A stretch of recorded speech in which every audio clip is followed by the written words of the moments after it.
www.jamiamadiniyajadid.org. WhatsApp group number +92 333 424 9302. الحمدللہ رب العالمین والصلاة والسلام على خیر خلقہ سیدنا و مولانا محمد وآلہ واصحابہ اجمعین، اما بعد۔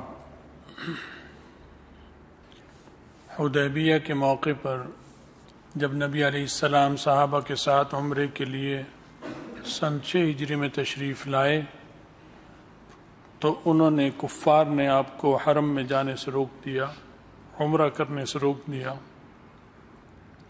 اس موقع پر وہاں مذاکرات ہوئے، تفصیلی مذاکرات ہوئے، اور پھر ایک معاہدہ نامہ طے ہوا کہ وہ لکھا جائے۔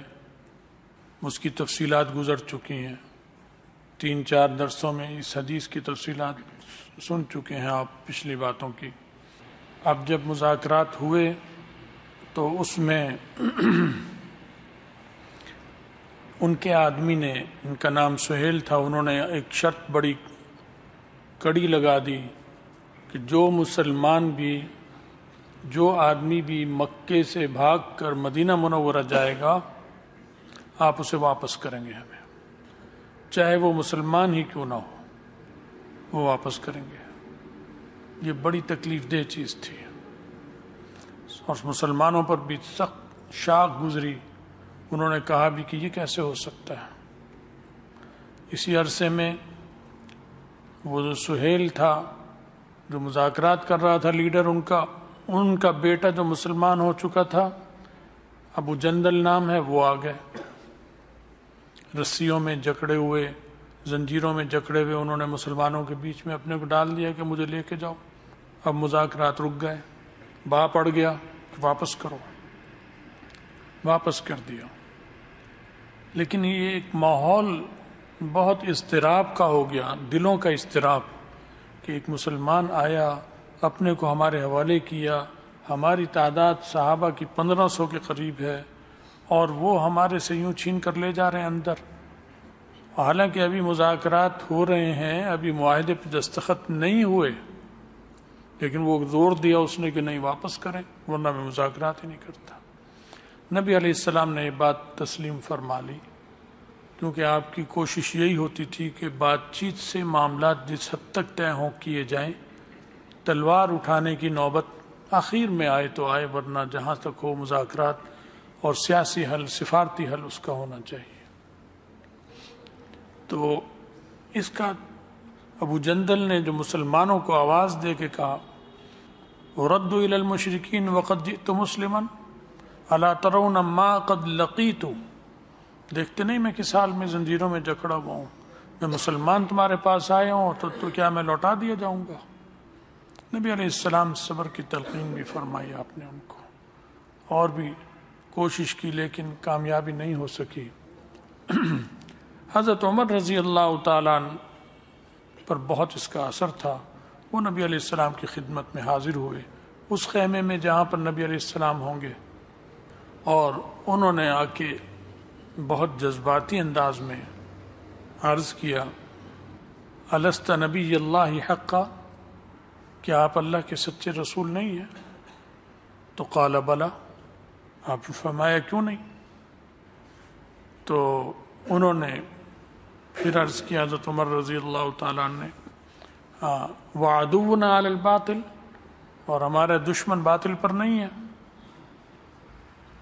اور کیا ہم حق پر نہیں ہیں؟ تو حضرت رسول اللہ صلی اللہ علیہ وسلم نے فرمایا کیوں نہیں؟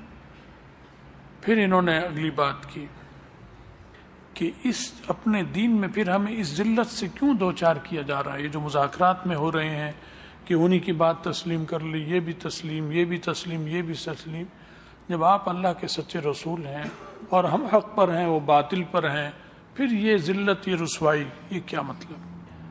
تو آپ نے فرمایا، انی رسول اللہ ولست اعصیہ وہو ناصری، کہ میں اللہ کا رسول ہوں اور میں اللہ کے دین کی نافرمانی نہیں کر سکتا جو اس کے احکامات ہیں، اور وہی میرا مددگار ہے۔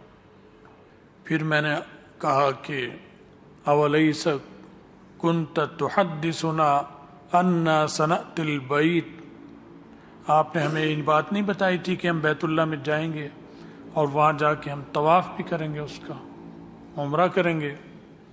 آپ نے فرمایا کیوں نہیں۔ پھر آپ نے ان سے سوال کیا افاخبرتک انا ناتیہ العام، کیا میں نے تمہیں یہ بھی کہا تھا کہ اسی سال کریں گے؟ قلت لا، میں نے کہا نہیں، یہ تو نہیں فرمایا تھا کہ اسی سال کریں گے۔ تو آپ نے فرمایا فإنک آتیہ ومطوف بہ، بس تو ہر حال میں تو ضرور آئے گا اور تو ضرور طواف کرے گا، اس کا مایوس مت ہوگا انشاءاللہ ایسا۔ تو ان کو یہ گفتگو ہوئی، یہ جواب سنے، باہر آ گئے، لیکن طبیعت کا اضطراب ختم نہیں ہوا ان کا۔ تو ابو بکر کے پاس چلے گئے رضی اللہ تعالیٰ عنہ، وہ جہاں بیٹھے ہوں گے، اور یہی سوالات ابو بکر سے بھی کیے جوشیلے انداز میں۔ تو کہتے ہیں کہ میں ابو بکر کے پاس آیا رضی اللہ عنہ، فقلت یا ابا بکر الیس ھذا نبی اللہ حقا، کیا یہ اللہ کے سچے نبی نہیں ہیں؟ تو ابو بکر نے فرمایا بلا، کیوں نہیں۔ نبی علیہ السلام نے کیا فرمایا تھا جب ان سے سوال کیا تھا؟ تو انہوں نے بھی کیا لفظ بولا تھا؟ نبی علیہ السلام نے بلا۔ حضرت ابو بکر کی زبان سے کیا نکلا؟ بلا، وہی لفظ نکل رہا۔ حالانکہ اس معنی میں اور لفظ بھی ہیں، وہ بول سکتے تھے، اسی لفظ کو زبان سے نکالا اللہ نے ان کی، بلا۔ تو میں نے کہا کہ السنا علی الحق وعدونا علی الباطل، کیا ہم حق پر نہیں ہیں اور ہمارا دشمن باطل پر نہیں؟ وہی سوال کیا جو نبی علیہ السلام سے کیا تھا۔ ابو بکر رضی اللہ تعالی نے جواب میں فرمایا بلا، یہی جملہ نبی علیہ السلام کی زبان مبارک سے بھی نکلا، بلا۔ میں نے کہا پھر یہ ذلت سے کیوں دو چار ہیں ہم اپنے اس دین کے معاملے میں؟ ابو بکر رضی اللہ تعالی نے جواب میں فرمایا ایھا الرجل، اے آدمی، انہ رسول اللہ ولیس یعصی ربہ وہو ناصرہ، وہی بات فرمائی، وہی جو آپ کی فرق صیغے کا تھا۔ آپ نے فرمایا میں ایسے ہوں، یہ فرما رہے ہیں وہ ایسے ہیں۔ انہوں نے کہا اے آدمی، یہ اللہ کے رسول ہیں اور اللہ کی نافرمانی نہیں کرتے اور اللہ ان کا مددگار ہے۔ وہی کلمات جہاں ان کو پتہ بھی نہیں تھا، یہ اس مجلس میں نہیں تھے جو نبی علیہ السلام سے گفتگو ہوئی، ابو بکر رضی اللہ تعالیٰ عنہ کی زبان مبارک سے نکل رہے ہیں۔ اور یہ فرمایا فاستمسک بغرضہ، ان کے کھونٹے کو مضبوط پکڑ لے، اللہ کے رسول کا جو کھونٹا ہے اسے مضبوط پکڑ لے۔ فواللہ انہ علی الحق، فقلت، پھر میں نے اگلی بات کر دی، میں نے کہا کیا انہوں نے یہ نہیں بتایا تھا ہمیں کہ ہم بیت اللہ میں عنقریب جائیں گے، اس کا طواف کریں گے؟ حضرت ابو بکر نے فرمایا بلا، وہی لفظ جو ان کی زبان پر تھا وہی انہوں نے کہا بلا۔ پھر انہوں نے وہی بات کی افاخبرک انک تاتیہ العام، کیا تمہیں انہوں نے یہ بھی خبر دی تھی کہ تم اسی سال کرو گے عمرہ جا کر؟ میں نے کہا نہیں۔ تو پھر ابو بکر نے فرمایا فإنک آتیہ ومطوف بہ، تو ضرور آئے گا اور تو ضرور طواف کرے گا۔ یہ ایسی بات ہے کہ جو نبی علیہ السلام گفتگو کرتے تھے وہ اللہ کی وحی ہوتی ہے۔ نبی کی بات بھی کیا ہوتی ہے؟ ما ينطق عن الهوى ان هو الا وحی۔ تو جو ان کے قلب اطہر پر اللہ کی طرف سے مضمون نازل ہو رہا ہے، اس کا عکس ابو بکر کے قلب پر بھی پڑ رہا ہے۔ حالانکہ انہیں ان کی گفتگو کا نہیں پتا، انہیں ان کی گفتگو نہیں پتا، بالکل وہی بات انہوں نے بھی ارشاد فرمائی۔ یہ باہر آ گئے، ختم بات، اور وہ معاہدہ ہو گیا، اسٹامپ پیپر تیار ہو گیا، ڈرافٹ تیار ہوا، مذاکرات ختم، اور یہ شرط بھی تھی کہ اس سال عمرہ نہیں، واپس جائیں، اگلے سال ہوگا۔ بیچ میں اور باتیں بھی کچھ ہیں، اس سے تفصیل ہوگی، وہ میں اب چھوڑ دوں گا تاکہ بات اصل بات سمٹ جائے۔ اب معاہدہ ہو کر یہ حضرات واپس آ گئے۔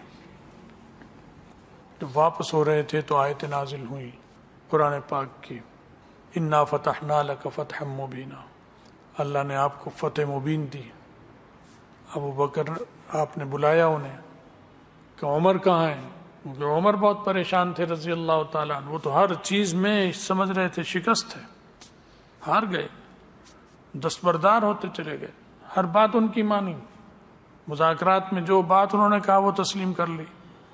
تو بلایا گیا ابو بکر، حضرت عمر رضی اللہ تعالیٰ عنہ آئے، لیکن ڈرتے ہوئے آئے کہ کہیں میرے بارے میں کوئی سخت بات نازل نہ ہو گئی ہو اللہ کی طرف سے، جیسی گفتگو میں نے کی تھی نبی علیہ السلام سے جا کر۔ انداز ذرا بے اختیار سا تھا، خدا نخواستہ نافرمانی نہیں تھی، ایمان کے تقاضے کی وجہ سے تھا، ایمان کی غیرت کی وجہ سے تھا، لیکن جذباتی انداز تھا۔ اس سے بھی وہ ڈر رہے تھے کہ میں جاؤں تو کہیں میرے بارے میں کوئی سخت بات اللہ کی طرف سے نازل نہ ہو گئی ہو۔ اب جب یہ گئے تو آپ نے یہ آیتیں سنائی، انہوں نے سن کر فرمایا کہ حضرت اب فتح ہوا، کیا یہ بھی کوئی فتح ہے؟ یہ کیسی فتح؟ نہ تلوار چلی، نہ مکہ، نہ لات، نہ ٹھڈا، نہ کسی کو پیٹا، نہ کچھ، صرف مذاکرات اور بات چیت، لیکن یہ فتح تھی، یہ سیاسی فتح تھی، رسول اللہ صلی اللہ علیہ وسلم کو حاصل ہوئی، اگرچہ لوگوں کو سیاسی فتح بھی نہیں لگ رہی تھی، ناکامی لگ رہی تھی، لیکن نبی علیہ السلام قائد تھے، سب سے بڑے لیڈر تھے، دور نگاہ ہوتی ہے، دور اندیشی ہوتی ہے۔ ابو بکر کو بھی اللہ نے یہ چیز نصیب کی تھی، حضرت عمر رضی اللہ تعالیٰ نبی اس مرتبے پہ نہیں پہنچے تھے، زیر تربیت تھے، سارے زیر تربیت تھے نبی علیہ السلام کے، سیکھ رہے تھے، سیاست بھی سیکھ رہے تھے، جہاد بھی سیکھ رہے ہیں، تجارت بھی سیکھ رہے ہیں، سفارت بھی سیکھ رہے ہیں، سارے معاملات سیکھ رہے ہیں، نبی علیہ السلام کی قیادت میں سیکھ رہے ہیں۔ تو اس طرح کی جب بات ہو گئی تو مجلس، تو یہ انہوں نے بتایا کہ یہ حضرت یہ بھی کوئی فتح ہے، لیکن یہ فتح تھی، وہ اس وقت فتح نہیں لگ رہی، لیکن مستقبل میں قریب میں یہ فتح تھی۔ اب یہ کہتے ہیں کہ مدینہ منورہ واپس پہنچ گئے، کچھ دن گزرے تھے تو ایک صحابی ہیں، ان کا نام ہے ابو بصیر، وہ مکے میں قید تھے، وہ بھی مسلمان ہو چکے تھے، انہیں چھوڑتے نہیں تھے، تنگ کرتے تھے، وہ کسی طرح نکلے جیل سے اور بھاگ کر مدینہ منورہ آ گئے رسول اللہ صلی اللہ علیہ وسلم کی خدمت۔ اب یہاں پہنچے ہیں تو انہوں نے فوراً آدمی بھیج دیے، پیچھے پولیس والے بھیج دیے دو کہ پکڑ کر لاؤ، کیونکہ معاہدے میں یہ طے ہوا تھا کہ جو بھی آدمی جائے گا آپ واپس کریں گے، چاہے آپ کے دین پر ہو تو بھی واپس کریں گے۔ اب وہ دو فوجی آ گئے، ان کے مدینہ منورہ پہنچ گئے، اور رسول اللہ صلی اللہ علیہ وسلم تو جو معاہدہ کریں اس کے پابند تھے۔ آپ کے لیے بھی آزمائش تھی، آپ کو خود سن کر کتنی تکلیف ہو رہی ہے، جو بیٹھے ہوئے یہاں سانس رک رہا ہے سب کا کہ آگے کیا ہوگا، اب کہ ہمارے پاس ایک آدمی آگے ہم واپس کر رہے ہیں 1400-1500 سال بعد، آپ کو بھی تکلیف ہو رہی ہے، تو اس وقت صحابہ اور خود نبی علیہ السلام کے قلب اطہر پر کیا گزر رہی ہوگی۔ تو انہوں نے آ کر حوالہ دیا کہ جو آپ کا عہد تھا اس کے مطابق واپس کر دیا، آپ نے واپس کر دیا۔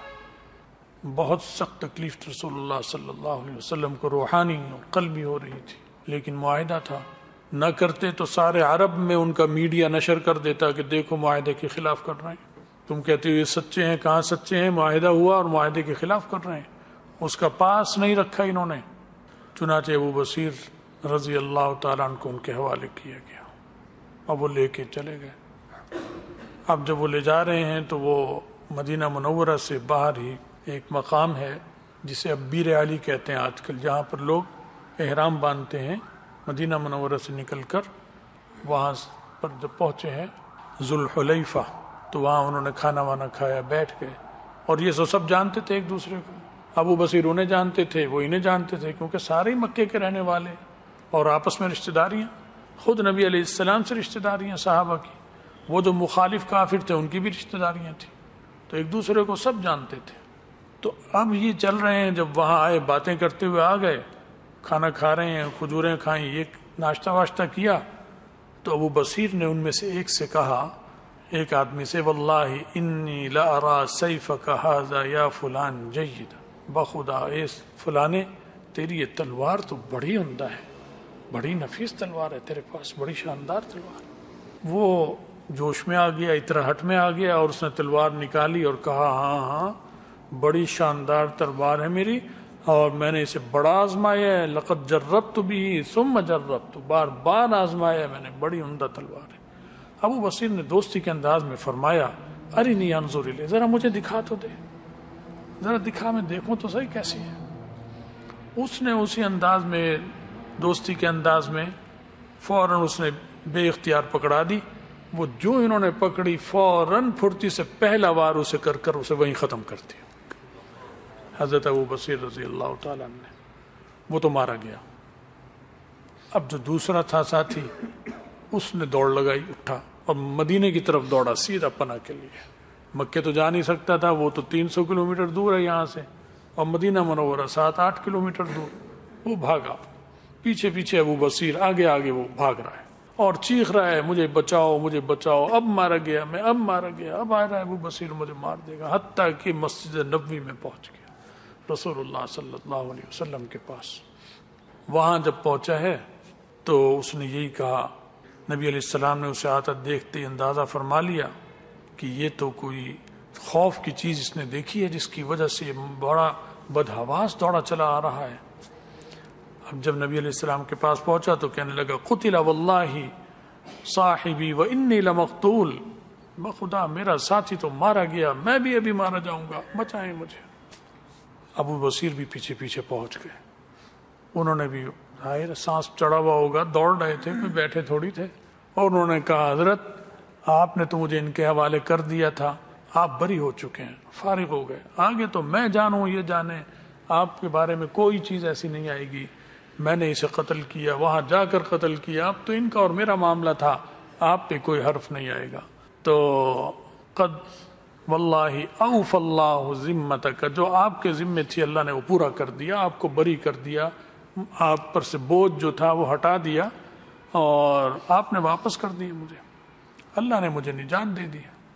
نبی علیہ السلام کی زبان مبارک سے نکلا ویل ویل امہ مسعر حرب، اس نے تو آگ لگا دی۔ ٹھیک ہے بات میں نے دے دیا، لیکن وہ قریش کے تو بہت جھوٹ بولنے والے بد دیانت لوگ، وہ تو پھر بھی یہی کہیں گے کہ دیکھو پناہ دی اور انہوں نے ہمارے آدمی کو مار دیا اور ایسے کیا ایسے کیا، سارے عرب میں میڈیا ان کا ایسی چیزیں نشر کرے گا، ہمارے لیے سیاسی مسائل پیدا ہو جائیں گے اور بڑا مشکل ہو جائے گی۔ وہ تو یہی جھوٹ بولیں گے کہ ہمارا سفیر گیا تھا اسے مار دیا، سچ جھوٹ تو ان کے لیے کوئی چیز ہی نہیں تھی۔ تو ابو بصیر سمجھ گئے کہ مجھے پھر نبی علیہ السلام ان کے سپرد کر دیں گے، کیونکہ آپ مجبور ہیں، حالات کا بھی تقاضا ہے۔ تو وہ فوراً وہاں سے بھاگ گئے، اس کے سپرد بھی نہیں ہوئے، اور بھاگ کر سیدھے وہ ساحل سمندر جو ہے بحر احمر جسے کہتے ہیں، وہاں جا کے انہوں نے جنگل میں ڈیرا ڈال لیا۔ نبی علیہ السلام اور صحابہ پر سے بھی بوجھ اتر گیا اور اللہ نے یہ صورت کر دی۔ تو ساحل پر انہوں نے پڑاؤ کیا، اور یہ جاسوس تو تھے، یہاں کے جاسوسوں نے مکے میں خبر پہنچا دی ہوگی، مکے کے جو جاسوس یہاں تھے، ایسے ہی مسلمانوں کا بھی بڑا نیٹ ورک تھا جاسوسی کا، انہیں وہاں سے خبریں ملتی تھیں، تو یہ خبریں وہاں پہنچ چکی تھیں۔ تو جب وہاں پہنچی تو گھروں میں بھی گئیں اور سب جگہ گئیں۔ تو ابو جندل جو تھے قید میں، وہ سہیل کے بیٹے جنہیں سپرد کیا تھا حدیبیہ میں، اب وہ بھی خاموشی سے نکلے کسی طرح اور فرار ہو کر جنگل میں ابو بصیر کے پاس آ گئے رضی اللہ تعالیٰ عنہ۔ اب دوسرا بھی تیسرا بھی جو سنے، جسے پتہ چلا وہاں جنگل میں بیٹھی ہے ایک پیسری فوج، وہ سارے آ کر ایک دستہ بن گیا، 10 12 15 20 اللہ جانے جتنوں کا بھی تھا، وہ وہاں پڑ گیا۔ اب انہوں نے ایک اپنی تنظیم بنا لی، مجاہدین کی سرفروشوں کی ایک تنظیم بن گئی، اور انہوں نے یہ کیا کہ جو قریش کا قافلہ وہاں سے گزرتا اور آتا ادھر یمن کی طرف یا شام، وہ قافلے کو لوٹتے، مال قبضے میں لے لیتے، اور جو ہوتے انہیں سب کو قتل کر دیتے۔ سارے قریش کے تاجروں کو جو بھی آتے ان کے ساتھ مزدور قتل کر کے مال اپنے قبضے میں لے لے۔ اللہ نے جنگل میں انہیں رزق پہنچا دیا، اس میں درہم بھی ہوتے، اس میں دینار بھی ہوتے، اس میں کھجوریں بھی ہوتی، اس میں پنیر بھی ہوتا تھا، اس میں ستو بھی، اس میں گندم بھی۔ جنگل میں اللہ نے انہیں رزق پہنچایا اور جنگل میں منگل ہو گئی، اور وہ فوج وہاں جمع ہو گئی، جو بھی لشکر آتا وہ اسے پکڑ کے قتل کرتے تھے۔ اب مکے والوں کو تو مصیبت پڑ گئی، کیونکہ مکے کے اندر تو کوئی کاشت ہی نہیں، نہ کھیت نہ کچھ، کھائیں پیئیں کہاں سے، قافلوں کو تو وہ بیٹھے لوٹ۔ اب انہوں نے یہ کیا، کچھ سمجھ نہ آیا، انہوں نے ایک وفد بھیجا رسول اللہ صلی اللہ علیہ وسلم کی خدمت میں، اور خوشامد کی، رشتہ داری کے واسطے دیے اور سب کچھ کہا، اور تناشدہ اللہ والرحم، رشتہ داری کے واسطے دیے، اور یہ کہا کہ فمن اتاہ فہو آمن، حضرت جو بھی بھاگ کر یہاں سے آئے ہماری طرف سے کوئی مطالبہ نہیں کرے گا، اسے امان دیں، آپ اپنے پاس رکھیں، ہماری توبہ ہے کہ ہم اسے واپس مانگے، آپ اس بے سری فوج کو وہاں سے بلا کے اپنے پاس رکھ لیں، ہمیں کوئی اعتراض نہیں۔ شکست کس کی ہوئی؟ فتح کس کی ہوئی؟ تلوار چلی؟ ایک بھی گولی فائر ہوئی؟ ہاں بھائی بولو۔ ہاں یہ بڑا تیار رہتا ہے، بغیر گولی کے فتح ہو گئی نہیں ہو گئی؟ پورا مار کا سر کیا حضرت محمد رسول اللہ صلی اللہ علیہ وسلم نے مذاکرات میں، وہی لوگ جو ان کے قبضے میں گئے وہی آزاد ہو گئے نہیں ہوئے؟ بالآخر دکھی دل سے مسلمانوں نے ان کے سپرد کیا۔ اب انہوں نے رسول اللہ صلی اللہ علیہ وسلم سے جب واسطے بھیجے، اور اپنے ہی معاہدے کو انہوں نے خود، کہتے ہیں نا وہ کہ جو باز گرہ انسان لگاتا ہے پھر وہ دانتوں سے بھی نہیں کھلتی، انہوں نے زبردستی یہ شک ڈالی تھی کہ یہ لکھنا ہے آپ نے کہ جو بھی یہاں سے بھاگ کر مکے سے مدینہ جائے گا آپ واپس کریں گے، چاہے مسلمان بھی ہو۔ خود ہی اپنی اس شخص کو کہہ رہے ہیں کہ ہم سے بس سمجھو غلطی ہو گئی، ہماری توبہ ہے، بس آپ انہیں بلائیے اور آپ اپنے پاس رکھیں مدینہ منورہ میں، ہماری توبہ ہے، ہمیں ضرورت نہیں۔ انا فتحنا لک فتحا مبینا، یہ ہے فتح مبین۔ تو رسول اللہ صلی اللہ علیہ وسلم اور صحابہ کو تربیت دی آپ نے، کوشش یہی کی کہ معاملہ جہاں تک ہو سیاسی حل نکالو، اس کا سفارتی حل نکالو، کوئی بھی شکل کرو، جنگ سے جہاں تک ہو بچو، اگر کوئی نہ ہو تو پھر ٹھیک ہے، اللہ کے نام پر پھر جہاد شروع کرو، پھر جم جاؤ اور اللہ کے لیے پھر یقاتلون فی سبیل اللہ فیقتلون ویقتلون، پھر وہ مجاہد تھے، اللہ کے راستے میں قتل بھی کرتے تھے اور قتل بھی ہوتے تھے۔ اب رسول اللہ صلی اللہ علیہ وسلم نے ایک خط لکھا، اور وہ جنگل میں ابو بصیر لیڈر کون تھا ان کا؟ سب سے بڑا، سب سے پہلے ابو بصیر آئے تھے، وہ لیڈر تھے ان کے، سمجھ گئے بات؟ جیسے افغانستان میں اسامہ بن لادن، سمجھ گئے نا، جنگل میں بیٹھ گیا، امریکہ کو ناک و چنے چبوا دیا، الحمدللہ۔ انہوں نے طالبان سے کہا واپس کرو، انہوں نے کہا نہیں واپس نہیں کرتے، ہم بغیرت نہیں ہیں کہ اپنے ہمارے ہاں کوئی پناہ پکڑ لے مہمان، ہم اسے واپس کریں، یہ نہیں ہم کریں گے، نہیں کیا واپس۔ وہ تو انہوں نے پھر دہشت گردی کی، طالبان تو جنگ نہیں کر رہے تھے، نہ لڑ رہے تھے، انہوں نے تو ایک آدمی کو اپنے یہاں، انہوں نے کہا جرم بتاؤ، جرم کوئی تھا ہی نہیں تھا، اسامہ کا کیا جرم تھا؟ کوئی جرم نہیں تھا، وہ پاک صاف تھا، پاک صاف ہی اللہ کے یہاں انشاءاللہ گیا، اور اللہ کے یہاں اس کے درجے بلند ہوں گے، شہید ہے وہ۔ تو حضرت ابو بصیر کو نبی علیہ السلام نے خط لکھا، یہی کہ اب تم اور سارے ساتھی واپس آ جاؤ۔ وہ بیمار تھے، طبیعت خراب تھی، اسی حال میں انہیں خط پہنچا، لیٹے ہوئے تھے، خط پڑھ ہی رہے تھے کہ ان کی روح پرواز کر گئی اور اللہ کو پیارے ہو گئے، اور باقی سارے حضرات مدینہ منورہ تشریف لے آئے۔